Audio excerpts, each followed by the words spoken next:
avons un comité des usagers de l'eau de 13 membres. Et nos réunions sont mensuelles. On se réunit le premier mardi de chaque mois à 15 h au comité. Et nous avons plusieurs activités au comité.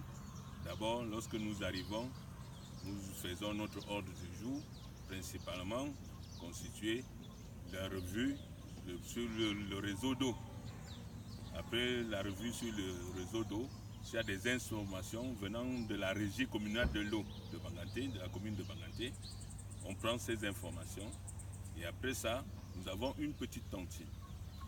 Alors on fait notre tontine et cette tontine, on bénéficie à tour de rôle. C'est une fois. Chaque membre bénéficie. Et lorsque le membre bénéficie, nous faisons un prélèvement de 2000 francs que nous mettons dans la caisse du comité. Et aussi, nous avons de l'entraide. C'est-à-dire que nous achetons un jet de 12 plats qu'on remet aux membres bénéficiaires chaque mois. Lorsque ça finit, on recommence le cycle. Et aussi pour permettre à ce que tous les membres soient à la réunion, chaque jour, chaque fin du mois, nous avons institué un rafraîchissement. C'est-à-dire que chacun vient avec l'argent d'une bière. Dès qu'on finit tous nos travaux, on se rafraîchit et puis on se disperse et on rentre. Voilà comment. Et aussi, nous avons la rubrique exploitation. Nous donnons la parole à l'exploitant pour qu'il nous donne la situation du mois dans l'exploitation. Qu'est-ce que les usagers, qu'est-ce qu'on a produit comme eau au niveau du captage. Bon, qu'est-ce qui a été placé aux usagers? Il nous fait le compte rendu. Et dans ce compte rendu, il y a des redevances. Les redevances sont de plusieurs ordres. Il y a la redevance qui prend 20% pour le comité, 20% pour la régie et 40% pour le compte de renouvellement. Le reste maintenant, ça revient à l'exploitant. D'accord. Et le mètre cube d'eau, on le place à 350 francs. Donc l'exploitant a 200 francs et tous les autres, le comité, la redevance est de 150.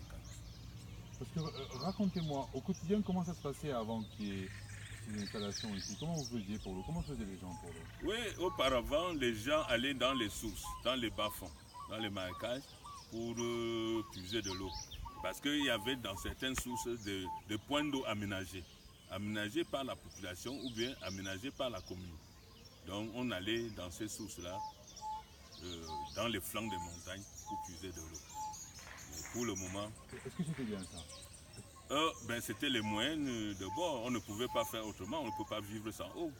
Oui, c'est comme ça que la population vivait de cette eau. Et avec toutes les conséquences, les maladies hydriques que ça pouvait comporter, bon, on gérait avec. Oui. Mais pour le moment, presque à 75%, le village est couvert maintenant.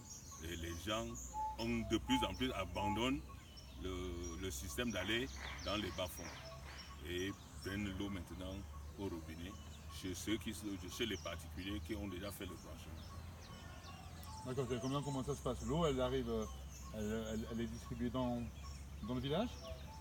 Comment ça se passe? Vous pouvez nous expliquer? Oui, de l'eau pour la distribution, c'est pas les canalisations, c'est-à-dire que le réseau qui fonctionne, c'est-à-dire que on a placé avec l'appui de la commune et puis des partenaires, donc on a essayé de quadriller un peu le village avec des tuyaux d'eau. Et ce qui permet donc aux particuliers de faire des branchements. Il y a combien de personnes qui sont branchées aujourd'hui à l'heure actuelle, il y a une trentaine qui sont déjà branchés, qui ont déjà l'eau à domicile. Et ça va, les gens peuvent se le payer, c'est pas trop cher? Oui, disons que 350 francs le mètre cube, ils trouvent ça vraiment, c'est raisonnable. La preuve qu'ils payent leur facture sans difficulté. C'est pour comprendre, par exemple, je sais pas, le prix d'une boisson ou le prix du pain, c'est combien? 350 francs, ça représente quoi? 350, c'est presque la moitié de l'argent d'une bière qu'un habitant, qu'une personne peut payer. Or, tout le monde n'a même pas accès à la bière, mais ils ont accès à l'eau. Donc, ce qui fait que lorsque quelqu'un prend 1 mètre cube, 1000 litres d'eau à 350, je crois que vraiment il n'y a plus rien de plus heureux que ça.